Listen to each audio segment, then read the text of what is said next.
Right, guys, welcome back to Evan Peter Fitness Podcast. Today I have somebody who is also in the same boat as Eric Helms. He is a repeat guest on the podcast. I have none other than Steve DeNovi from PR's Performance.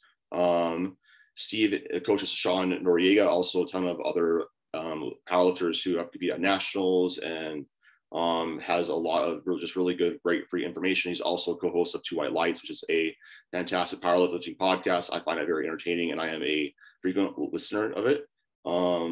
Today we're just going to talk about a few powerlifting topics that I think would be a little bit helpful to the viewers, since Steve has a unique perspective, and I've always appreciated his more in-depth analysis of topics. So I guess, Steve, do you have anything else you'd like to say about yourself? I just appreciate the long intro, because as you saw, right when you started, I took a drink and I choked. If you would have introduced me anytime sooner, I was going to be a fit. I did observe that. So I was like, let's say more nice things about Steve. So, well, perfect. I appreciate the attentiveness and the ability to move on the fly on the podcast and be able to adjust. So rapping on the podcast, as one would say. So yeah, I think you did a good. I don't really have anything else to say. I mean, since I've been on before, I think we kind of went through my background then. So whatever you have questions with, let's roll into it and get into some fun, nuanced topics. Yeah, awesome. So I think the first thing I wanted to go over was, I guess, programming variations for self-limiting versus like technique improvements. Because I do think that this is something, like, usually when I am programming, or when a lot of lifters do get good variations, I think that understanding why their coach gave them that variation is something that can be really helpful. So for the listeners that aren't aware, say we have the lifter has a chest fall pattern in the squat. One of the best variations, in my opinion, is a pause squat to help to teach that. Or another reason why you might program in a pause squat is on, say, a secondary squat day to self-limit the load and reduce, I guess, fatigue relative to the stimulus. So I want to ask Steve, in what context would you give a lifter like a variation for like a self-limiting or a technique purpose? Or is there another reason entirely why you might program in a certain variation for a lifter? Oh, really? You just nailed the two reasons on the head. It's going to be either for some type of self-constraint technique improvement, because a lot of times you can cue an athlete so much, but not everyone responds well to internal or external cueing. Honestly, most people do better with just having a way to feel what that technique change is, or how they're supposed to control their center of mass. So a lot of times we're using variations because that's going to make it a lot easier to just kind of force that variation to put them in position. But at the same time, almost all variations are self-limiting. Like, very few people are stronger at a safety bar pause squat than they are comp squatting, or a tempo bench than they are at regular bench. I mean, so you have to understand the reasons why, and it could be both. There could be times you're programming a pause squat because you want to self-limit and you want to be able to adjust some type of technique variable. But within that, like you said, you want to be strategic on why you're doing it. I mean, if you're putting I'm going to use pause squat. I'm just going to keep saying that if you're putting a pause squat on the primary day because you want to work on technique, I'm going to be honest, I don't know if that makes sense, because why would you want to use your primary day to be your technique focused day?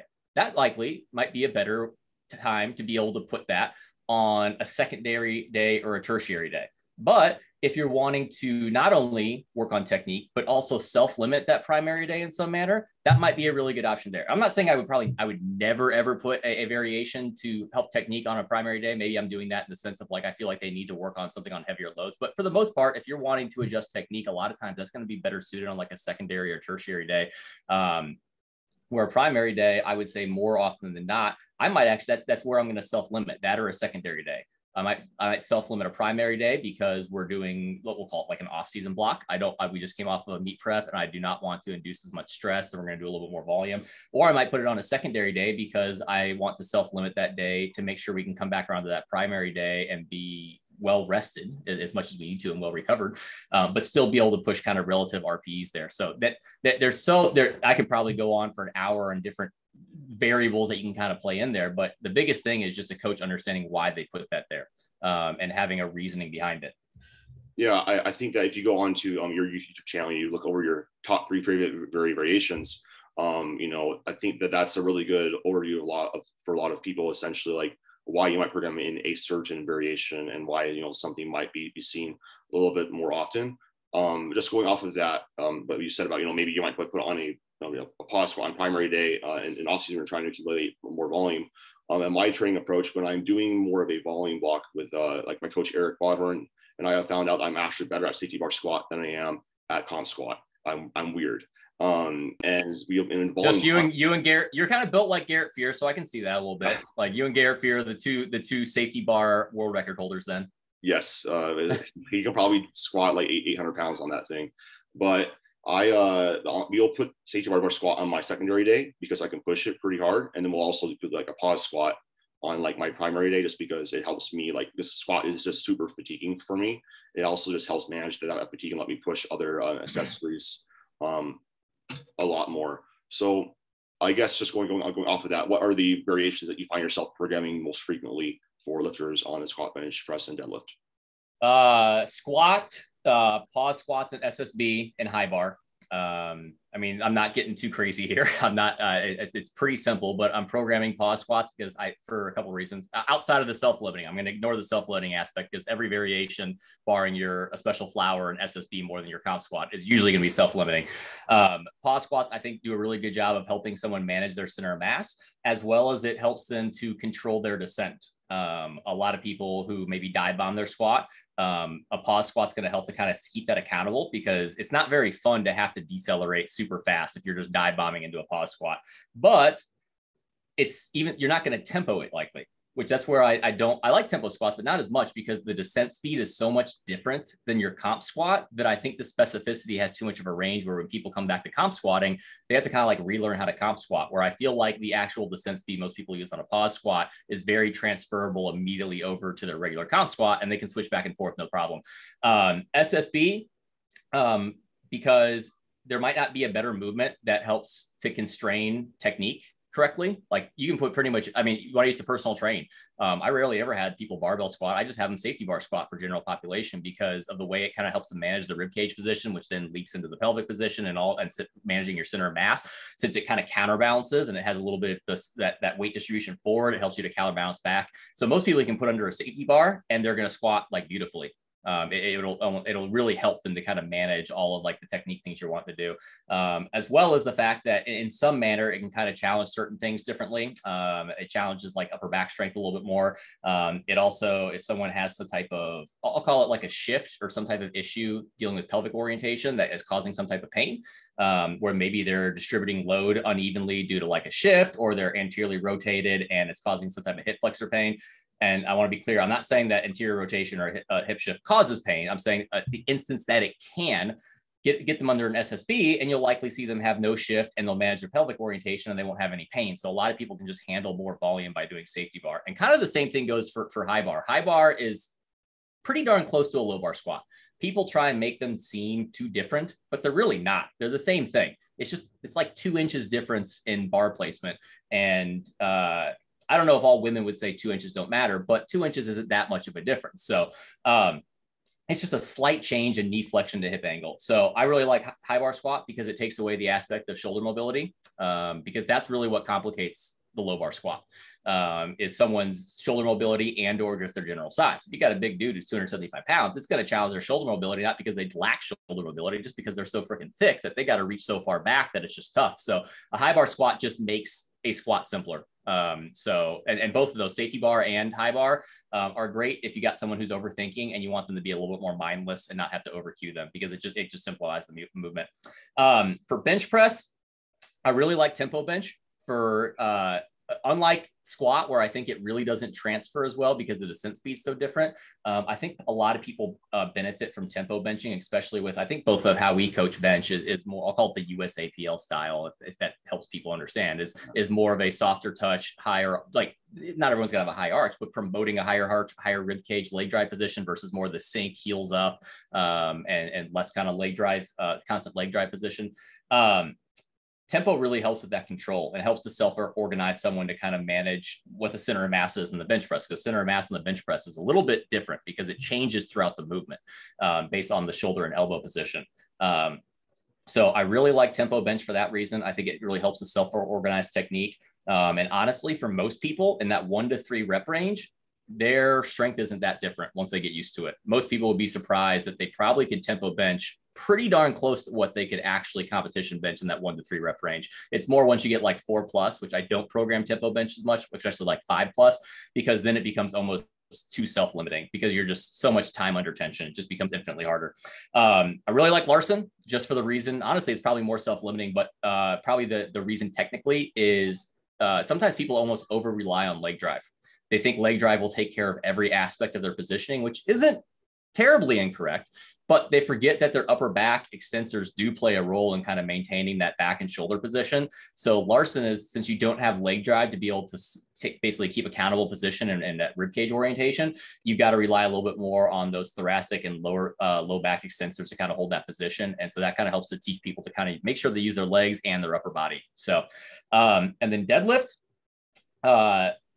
probably deadlift is the one I do the least amount of variation on, and it's really only 2. Pause deadlift and RDLs. And it's going to be dependent on the lifter, if they're conventional or sumo. If you're sumo, maybe I'm going to do some conventional deadlifting. If you're a conventional deadlifter, I'm usually not going to do any sumo. I don't think it helps. But I find myself, even with sumo pullers, not really doing much conventional lately. And the reason why is with RDLs, they're great in obviously teaching the hinge and working on the hinge-based pattern and the musculature there. If we're doing sumo deadlift, we're so far into that position of like almost like a half squat that a conventional deadlift it's still using some of the same musculature, where I feel like an RDL is enough far the opposite way that we're targeting exactly what we don't do enough on sumo. Chance Mitchell, I was on his podcast and he talked about his magic exercise, the 45-degree hypers. And the first thing I said is, well, did you do any hinge-based work before? And he's like, no. I was like, okay, well, that's why 45-degree hypers were magical. I love 45-degree hypers. I think they're amazing. They're one of my favorite movements, but they were magical because he did no hinge-based work. And I don't think conventional deadlift would have the same transfers doing a 45-degree hyper or RDLs, because that was so specific to working on what you do not work on enough on the squat and the sumo deadlift pattern. Can I say something about with like in general? I've actually found that like the more often I've been programming and for myself and looking around, I think deadlift is actually one of those really weird lifts where it seems to benefit a lot more from that, just in general, that hypertrophy work of the posterior chain. And especially because powerlifters, like usually they're doing their back accessories, but usually, you know, there's not a lot of hinging. There's not really any sort of knee flexion based movements. And I've found that for my lifters, if I give them a little bit more of that work on their posterior chain, it starts to grow a little bit, and maybe slightly lower down their deadlift volume to accommodate for that. Once we come back to pushing the deadlift volume a little bit more, they tend to always have just an easier time throughout the entire range of motion, and especially because, you know, most powerlifters don't know how to hinge, and so teaching them how to hinge and load their hips and you know, wedge into the barbell through your heels, which we had another really good post about, is going to help them be able to just have more strength and be less limited by their technique and their musculature. Because I think a lot of times, this is a question I want to ask after this, beginner lifters focus too much on being hyper specific, when that's a little bit more appropriate when you're advanced, in my opinion. And mostly just building that muscle in general is what's going to get you stronger. Yeah. Agree with all of that. I'll go back to the first point. Especially with like sumo, one of the best ways to build your sumo is to squat and to RDL. If you kind of do that, it's kind of a mixture of a sumo deadlift and kind of does a lot of the musculature, or like a belt squat, like doing a belt, anything like hypertrophy leg wise, kind of takes care of it to where like, that's where I've gotten away from doing conventional. Like conventional is more fatigue inducing. If you're going to lift more tonnage, so therefore there's more fatigue induced. If I can do something that's a little bit more self-limiting, like an RDL, then I don't induce as much fatigue, but I get basically the same benefit I'm looking for.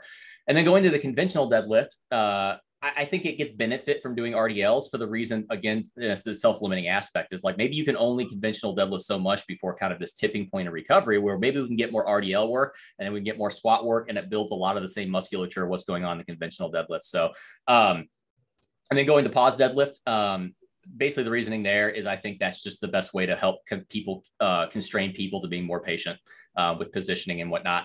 I mean, the biggest issue with most people on deadlift is their setup. If you get your setup right, once you lift it, you're good. The actual lift is not technical, because the setup is what sets up the spring of what's going to happen once you lift the bar. So I like pause deadlifts because they really help to kind of keep people accountable to the positioning aspects we want to.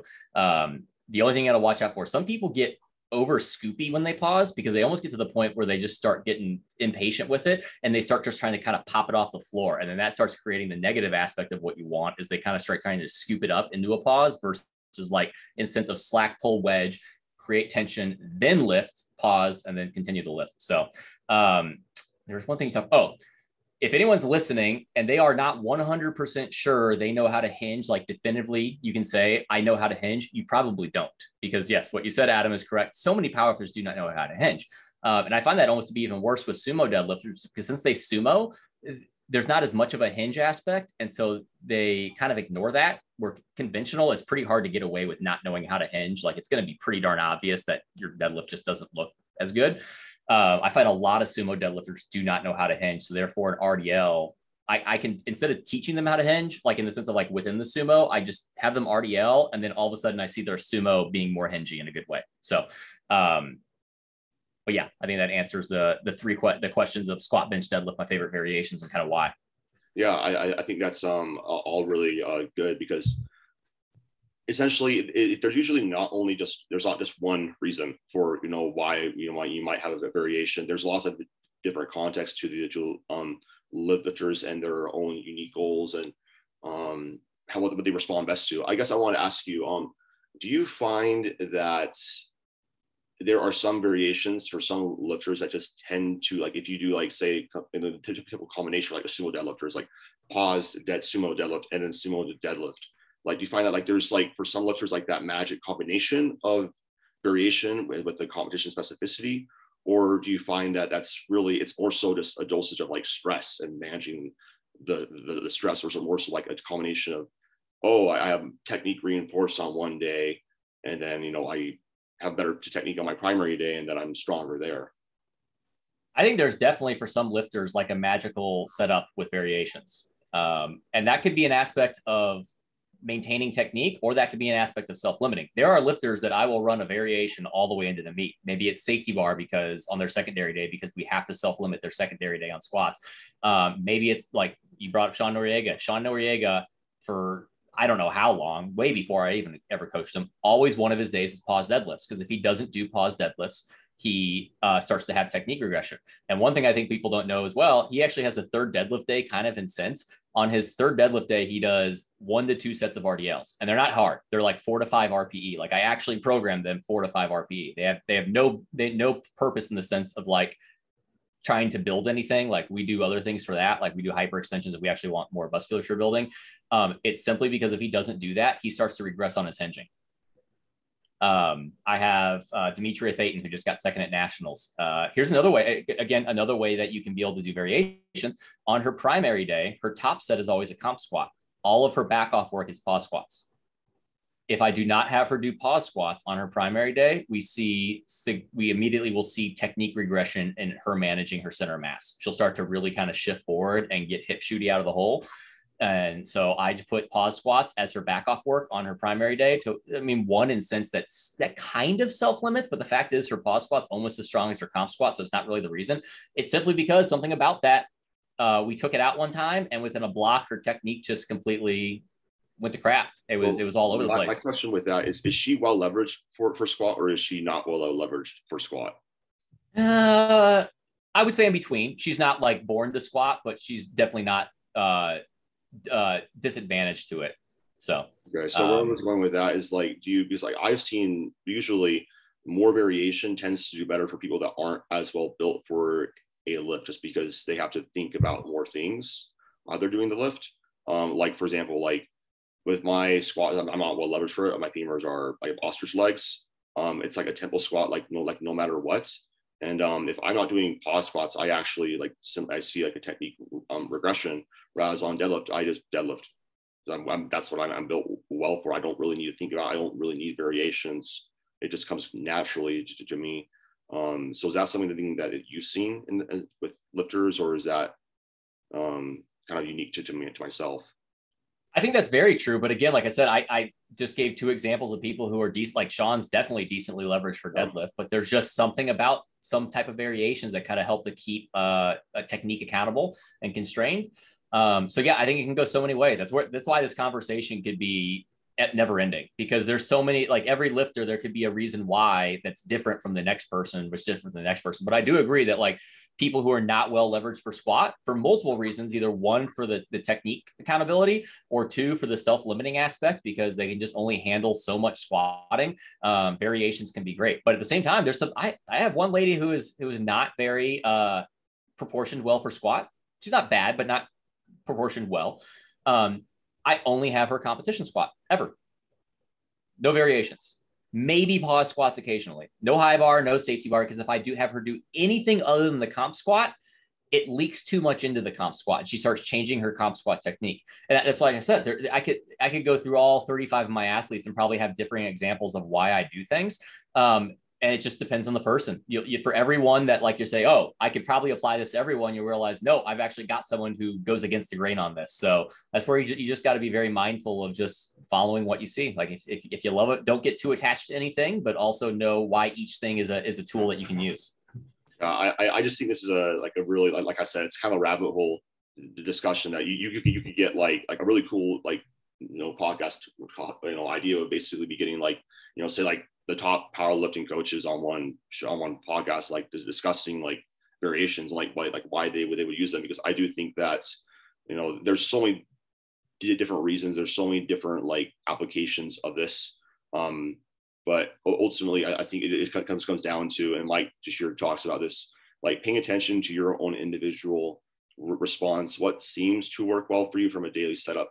And like you said, be willing to experiment with, how specific that you are, because sometimes those variations, like you said, you'll keep them in all the way to the meet. You don't have to always get more competition specific on your variations. So I guess second topic is pacing your progression as a lifter during a training block. And I think this is really important, because if you essentially don't give yourself that room to make progress, you're not going to make progress. And I have observed that, and some people seem to be able to have, I think it's more related to the repeated bout effect of a new block or whatnot. They kind of build up that momentum a little bit faster.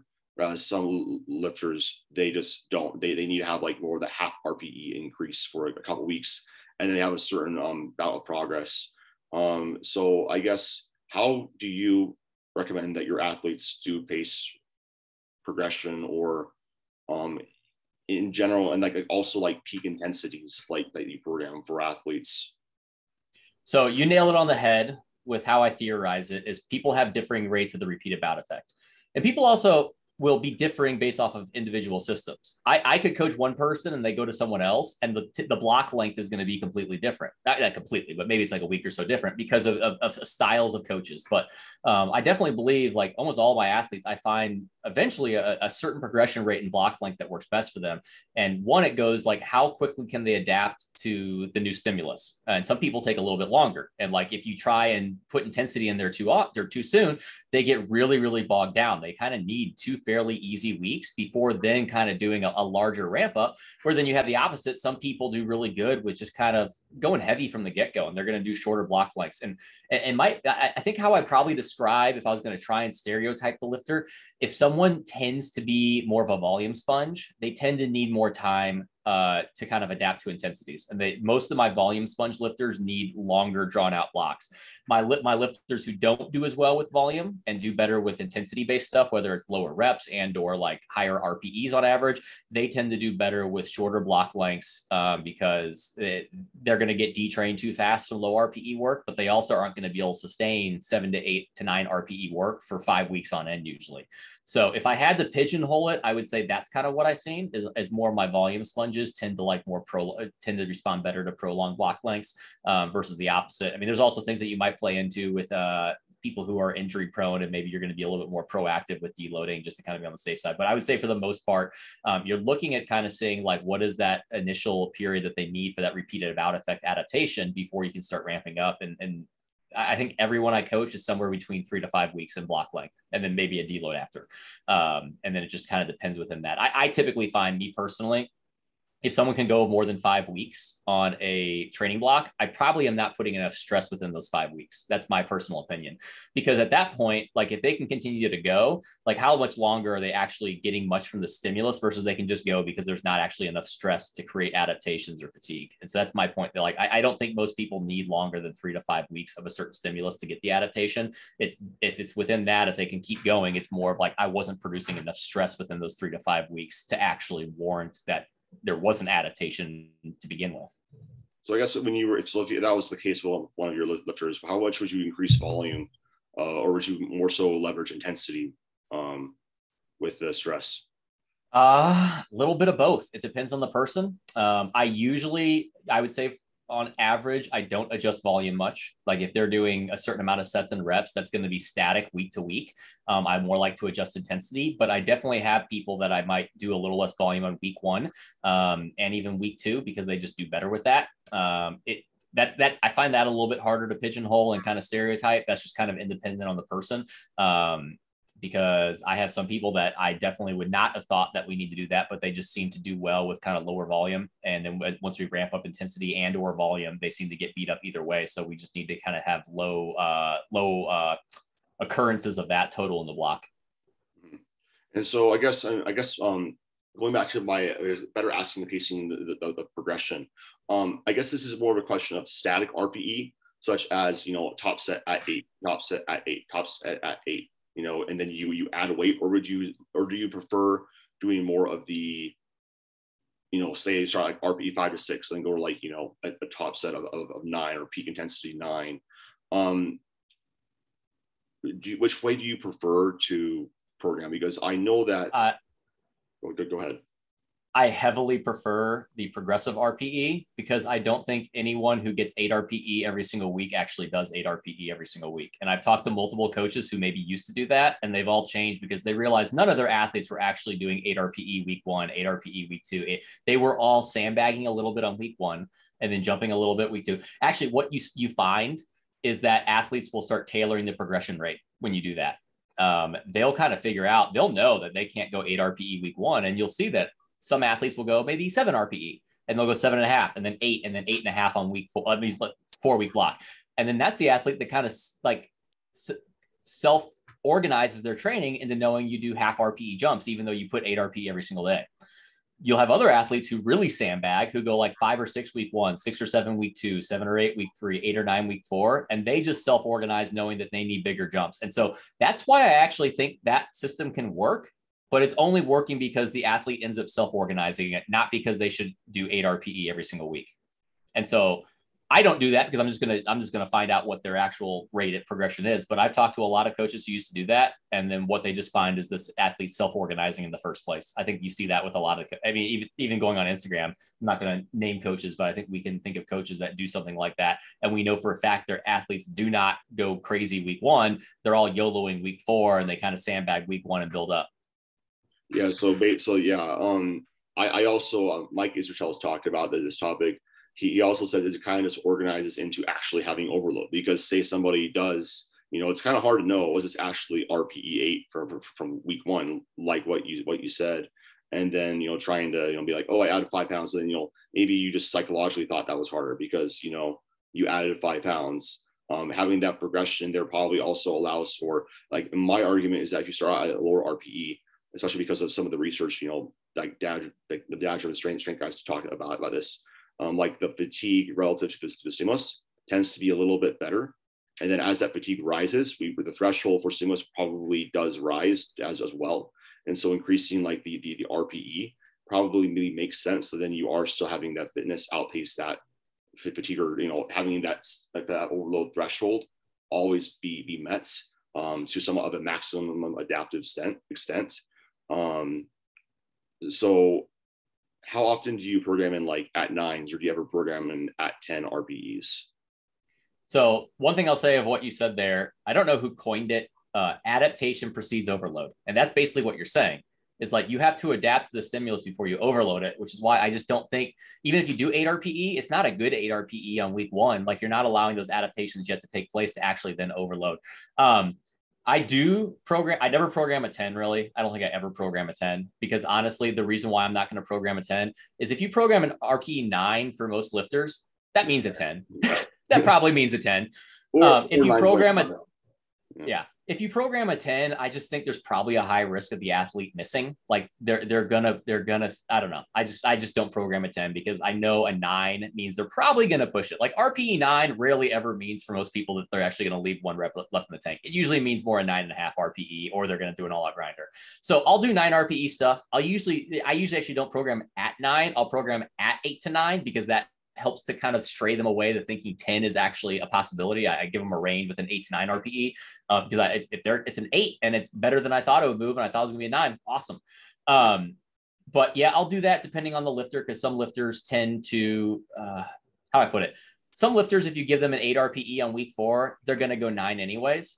And so they're going to do it. Like, they're just going to do it. And at a certain point as a coach, it's not always about like having to do what you want to do. It's about kind of self-organizing the training to what the athlete's going to do anyways. So if you know they're just going to do a 9 RPE on week 4, but you know you're deloading the next week, reward them. Maybe that's enjoyable for them. Maybe that really psychologically motivates them throughout the block, that they know they can kind of semi-YOLO a lift at the end of the block. And so, but you know, you're going to deload after, so we can dissipate fatigue.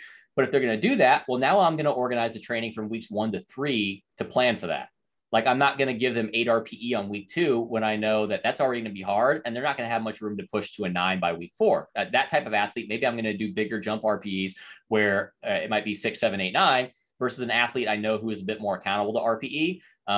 Maybe they're going to be, they can do well within a structure that's more half RPE jumps, because they're actually going to be accountable to those small jumps each week, and they're not going to go crazy on week 4. And so the stress is almost equal. Like, if you add like the average of 6, 7, 8, 9 to 6.5, 7, 7.5, and 8, like if you add those all up and divide it by 4, it's about the same stress level. Does that make sense? Yeah. Mm-hmm. It's just, how does it almost comes down more to how the athlete is going to actually do the training, if that makes sense. That's not the right word, but you could give 4 athletes the same program, and all of them are going to do it slightly different. So at a certain point, it's about the coach then organizing it to how the athlete is actually implementing the program to an extent. Now, as a coach, you should be trying to get them to implement it how you want to, but you're just going to find people that fall into these different categories. And I don't think you should always punish someone who really likes to push at week 4 of the block, because maybe that's really motivating for them to know that they get to do that, versus if you always try and hold them back, it's going to start to make training not as fun for them. Yeah, I definitely think personality type has a lot to do with, and you know, ironically, that's like your least favorite, at least viewed videos, literary psychology. But I think that's the most important part of coaching. Honestly, is you're coaching people's like we're all like emotional, and I, like Eric knows that, like myself, like I tend to overshoot. So what does he never really programs in at 8, because that kind of turns into at 9 more often than not.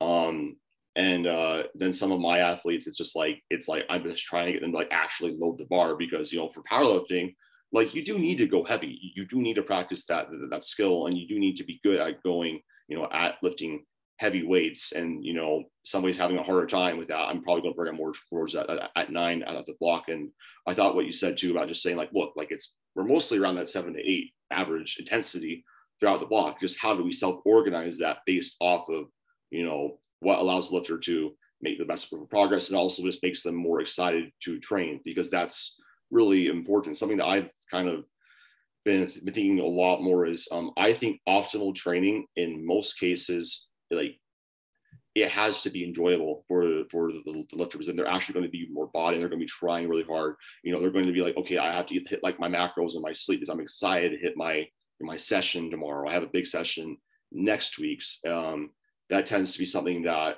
like I really do pay attention to, and something I've been doing a little bit more often with my clients is asking for their input on like if they're enjoying like the training or not, or like what they might like to do, because I have found that one, that makes them feel like they're actually part of the process, and so just like coaches like on the ivory tower telling me what to do as an athlete. And I was just like, and even if I don't like what I'm doing, it's like, well, I'm hiring a coach. He knows best. Whereas, you know, the athlete has some input, they want to try a certain variation or whatever. Now, obviously, if I don't think that's a good idea, I'll tell them. But ultimately, I do let my, I guess like my more intermediate athletes manage their own training to some extent, or have a lot more say in what goes on the paper. Yeah, and that's the art of coaching, because at the same time, I'm a dick. Like I tell a lot of my athletes no, very strongly no, do not do this, or I get onto them. But it's understanding like why I would do that and when I would do that. I'm going to do that when I think it is incredibly vital, because we know what they need to do and they know what they need to do, versus there's other times that you're learning and you're trying to learn how you need to basically write the program for them to, one, create enjoyability, but also create a system that is how they're going to implement it correctly. So that's a hard thing to even like teach a coach to do. It's kind of just one of those things that you learn from experience. You start to learn the times that you need to put your foot down, and you start to learn the times that you want to be allow the athlete to have more input to be able to increase that enjoyability, motivation, and kind of adherence. Yeah, it also kind of comes down to like understanding too, like, you know, like your athletes are ultimately there to get results. And, you know, usually it's just not saying like, look, I really do think this is what's best for you. And, you know, what you're saying right now probably isn't going to lead to the best results, because I think plus too, like, if you're making progress, like, training is more fun, regardless of like, if you're like, oh, I want to do this, but if you're not going anywhere, like you're not really getting stronger, you're not really getting those results that you want, it's not as much fun. And I guess wanted to say, like, one thing that I've kind of found with controlling my own rate of progression is I've kind of found about like, what's a good amount of weight for myself to add per week, where I know, okay, this isn't so much that I'm overwhelming my adaptive capabilities, you know, and then as soon as I start to feel like, okay, like I actually added, like, for example, I usually add 10 keys to my deadlift every single week. And I found that, okay, like usually if I did that right around week 2 or week 3, it's like the same RPE as last week. And then that's when I know that I can push. And I think it's different for every single lifter. And it does have a lot to do with like, where is your max? You know, like I deadlift 700 pounds, so I can have a bigger jump because of the percentage. But for myself, I found it's really helpful for my lifters to kind of like, or I give them like a general like guideline of like, you add like 10 pounds to your squat and deadlift, and then 5 pounds to your bench press per week. And if what we're doing is working, if the stimulus is right for you, you should eventually reach this point where you see things don't feel any harder when you're adding that weight in some week, regardless that you actually started, you know, light enough. And then we can push things harder, and maybe you can add like an extra, you know, instead of 10 pounds, maybe it's 15 pounds or something like that. And what you're describing, actually, the post I made today about my lifter Nicholas, who just competed at nationals, is what you're describing is having to learn what your progression rate is off of, like, let's say estimated 1RM weekly, because a 5 RPE on week 1, whatever weight you do there, could be vastly different from what is a 5 RPE on week 4 or 5. And so that's why, like, it won't be even percentage jumps. Like an RPE should be about 3%, but you might be jumping 4.5% because your progression rate is a 1.5% strength gain a week. Does that make sense? Mm-hmm. Like my lifter Nicholas, we do a very big progression from week 1 to 4 on his squat in particular, because honestly, what he could squat like for like a 5 RPE on week 4 would be like an 8 to 9 RPE on week 1. It's the most extreme I've seen. He makes like 15, he squats 672 pounds, but he makes about 35 to 40 pound jumps each week. And that's the right progression rate for him. And actually how we had to peak him in the nationals, and I hated it. It drove me crazy, is we'd lined up his week 4 primary squat day with the day of the meet. And we had to let these singles not be very good weeks 1, 2, and 3, because we knew that he just never is as strong on weeks 1, 2, and 3. And then every time week 4, we see this peak strength that's probably 10 to 15% more than what he is on week 1. And sure enough, nationals went great, peaked amazing, 9 for 9 is exactly what we wanted, what we kind of expected. But he hit like 640 the week before at like a 9.5 RPE, and then squatted 672 on week 3, and then squatted 672 on week 4, exactly like he does every single time. And that's kind of learning like how the lifter not only progresses like in the sense of RPE, but also progresses in the sense of what is their estimated 1RM weekly. That's going to have to change the jumps, because a 5 kilo jump might be the correct based on the RPE. But if they have a significant difference between their week 1 to week 4 strength, it might be 7.5 to 10 kilos, because an RPE 5 on week 1 is not what it is on week 4. Do you ever build that progression into sort of like, you know, if you're going into a meet, like a peak, if you know it's very, very consistently, if I've done this right towards the end of a block, if I don't, as long as the RPE isn't too high, they're probably going to adapt X more amount going into their meet with maybe like an extra 3% with the deload. So you're saying meaning what I did there with that day is the day you compete? Well, just like in general, because like what I'm getting at is so I know that, lots of people used to think that peaking is like, oh, you gotta super compensate. You gotta beat yourself up really hard. You gotta push really hard like that week before. Whereas I think more so now, more so that powerlifting, as people have more time and experience with that.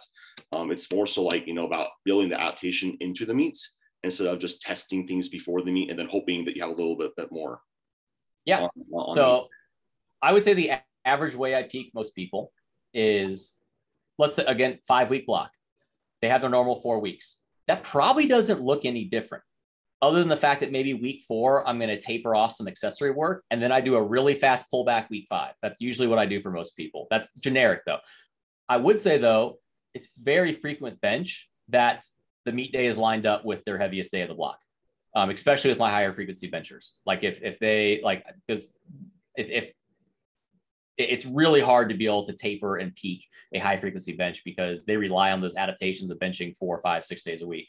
Deadlift, I never do that with, because I think deadlift, more than any lift, usually requires some type of taper. And a lot of times it gets a lot out of the squat taper. Like a lot of people actually, I think, peak on deadlift almost more so because they're pulling their squat back a little bit, because squat fatigue masks their deadlift to an extent, where deadlift isn't masking squat. And that's why I think a lot of people see such bigger numbers come deadlift time, meet day, is because the double pullback of squat and deadlift helps them a lot. I would say squat for the most part. I don't do what I did with Nick. He's my biggest special case there. In the fact that I literally just had him train like normal into the week of the meet. With that, most people, I'm going to have them train pretty normal, like their 4-week block, and then just kind of do a strong pullback the week of. And it makes a lot of sense. So more so that I believe you would call it, it's an exponential taper instead of like a step taper or a linear taper. Yes, definitely not a step. I do sometimes I do a little bit of step taper, not in the way that most people like it. It's more of like not taking away sets, but maybe like if you had a top set of 3 and then back offs of 4x5, maybe the back offs go 4x5, 4x5, 4x4, 4x3, and it just drops a little bit of the reps as we kind of go into it. I don't do much of that though, because honestly, I mean, it changes predictability. Like I think too often people are writing peaking blocks that are completely different than the normal training and then expect the same outcome. Well, you wrote the peaking block different. You all of a sudden did all this different tapering stuff versus you have this very predictable result every single training block for the most part. Like let that run out. Like just kind of let that predictability kind of carry you into the meet. Yeah, I think people get too concerned about the whole fatigue aspect of it instead of like trying to maximize their fitness. And David Wilson had like in his how to write a peaking block is just like give yourself as many opportunities to build confidence in that final block.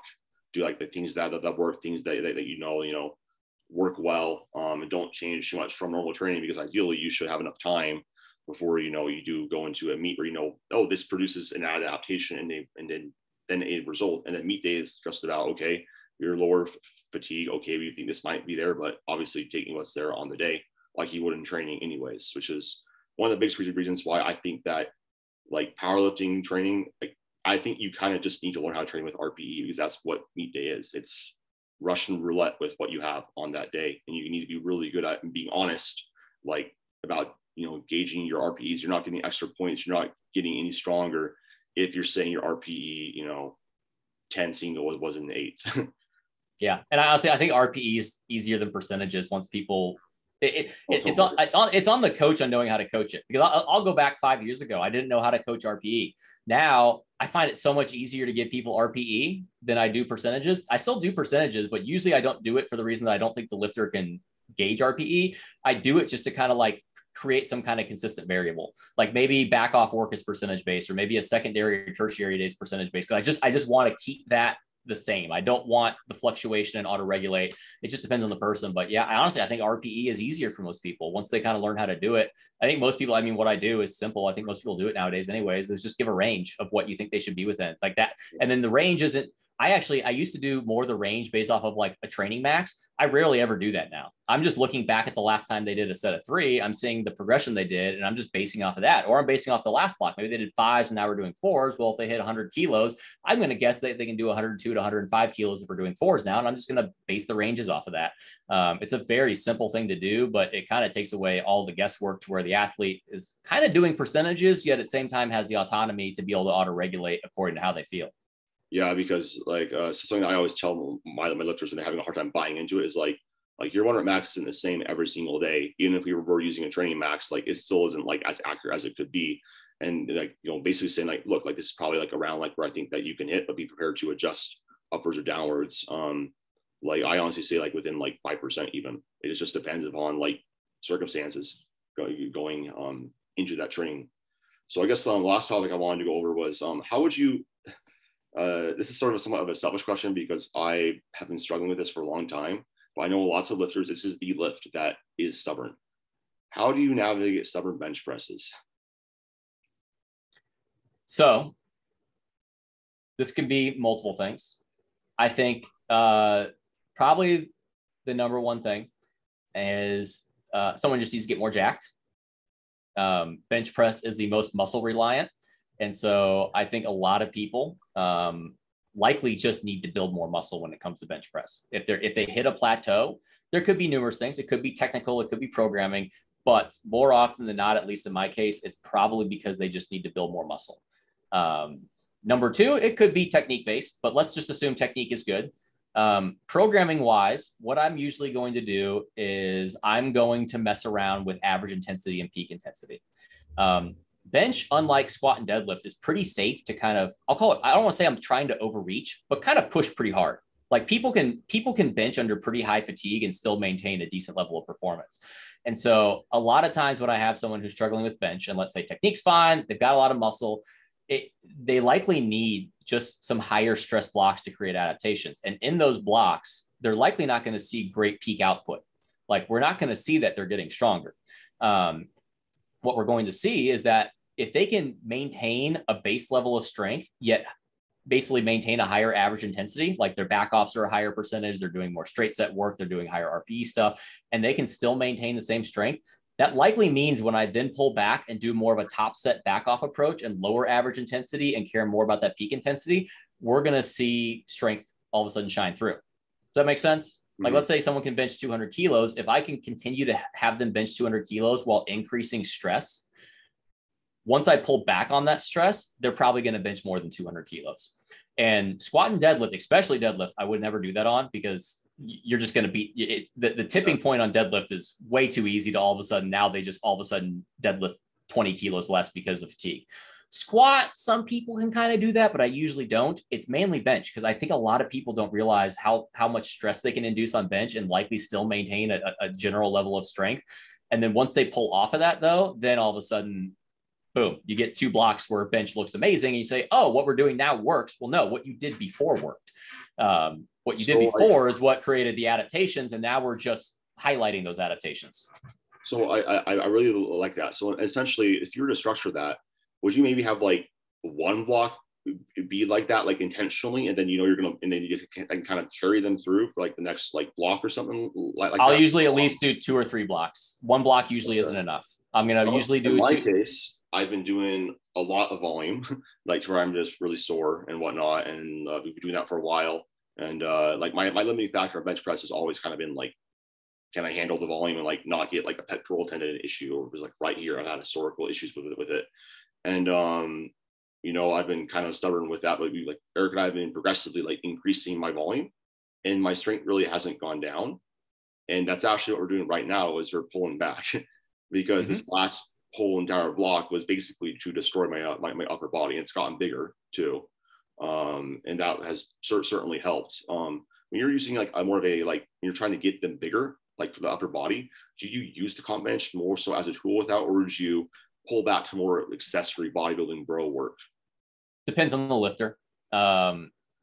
Just completely depends on the lifter. Like if you have a super high arch, low range of motion bench, you're probably not going to build much muscle tissue increasing volume there. It's just, it's not going to change that much. You're going to need to do more accessory based work. So yeah, just completely depends on the lifter. Lifters who have a longer range of motion likely get a little bit more from benching, but like I'm gonna use myself. I bench twice a week, like 6 sets, and I do a lot of accessory work. If you give me more bench, it doesn't help my bench. I actually do better doing more accessory work because bench is extremely fatiguing for me, unlike a lot of people. Like I cannot bench 3 days a week. Every single time I bench 3 days a week, I immediately get hurt. So it's just dependent on the person. But and what you said too, you can do 1 of 2 ways with the increase in the stress. You could go the volume approach, which could suffice to also help in the sense of it creating stress and muscle tissue. Or you can do the intensity approach. I mean, there's a lot of times, like I'm sure you have blocks that like, you know, that this works really well for like maximizing my strength. And like, maybe it's a certain rep range, but not high volume. I might take that exact block and create more stress within it so that when I pull off that block and we can rerun the same one with lower average intensities but higher peak intensities, you're going to be better. Or it could be the option like you're doing is drive volume up. And then once we pull back that volume, hopefully, and go to like lower volume work, we're going to see that strength come out. So there, you can use intensity and or volume simultaneously or separate to create that same stress while trying to maintain kind of that same average baseline strength. Yeah, I like that. I like that a lot. I guess like, I guess if you've been doing like, it's like I've been plateaued on bench for like over a year. Like I've been around that 331 to 342 range on bench.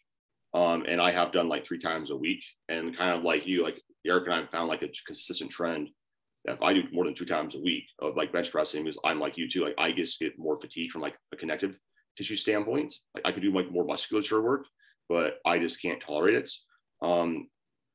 I guess determining like that frequency then for bench press, like when is more better and when is it like, because I obviously like my biggest question with this is it's 10 to 20 sets is like the recommended, you know, body part average.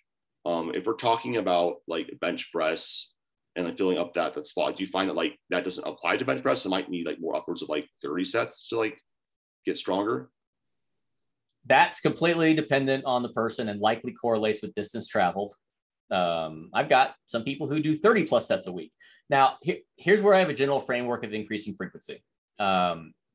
This is just my system. This is not like a set in stone rule.